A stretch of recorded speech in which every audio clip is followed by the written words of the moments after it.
dowladda Suudaan ayaa u yeeratay safiirkeedii Itoobiya iyagoo ka mudaharaadsan waxa ay ku sheegeen faragelinta soodimaha ay leeyihiin oo ay soo galeen maleeshiyada Itoobiyana waxaana labada dal u socday wada hadal ku saabsan xiisadda ka dhex taagan dhanka kalena ah biyo xidheenka webiga Niil halkaasi oo Itoobiya sheegtay in dhamastirkiisa ku dhowdahay wasaaradda arrimaha dibadda ee Khartoum ayaa sheegtay in dagaalyahano ka tirsan maleeshiyada Itoobiyana oo ay taageeraan ciidanka Itoobiya si sharci darro ah ugu tallaabeen xadka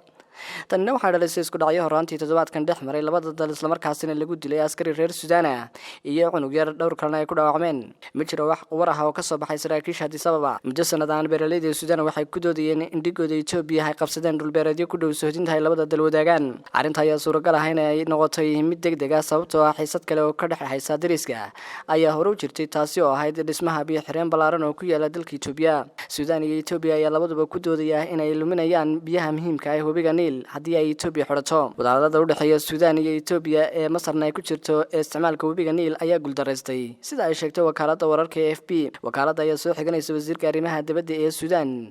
wadahadaladani ay lahaayeen wasiirada arrimaha dibadda iyo saraakiisha sirdoonka isla markaana socday 17 saacadood ayaa lagu guuldareystay in la xalliyo khilaafka u dhaxeeya dalalka ee webiga Niil ku saabsan mas'uuliyiinta gaar ahaan kuwa ku guuldareystay inay xaliyaan arrinta ku saabsan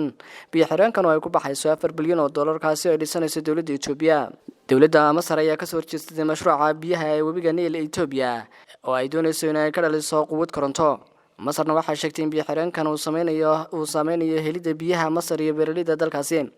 waxaana Masar sidoo kale ku adkeysanaysaa inay xaq taariikhi ah u leedahay taasi oo u damaanad qaaday heshiiskii la saxay 1929 ilaa 1959 oo xaq u siinaya Masar 87% biyaha webiga Niil Suudaan ayaa dhinaca kalena aan ku faraxsanayn mashruuca Itoobiya labadan qaybood ee webiga Niil ee kala ah Blue iyo White Nile waxa ay maraan caasimadda dalka Suudaan ee Khartoum Cabdirasaaq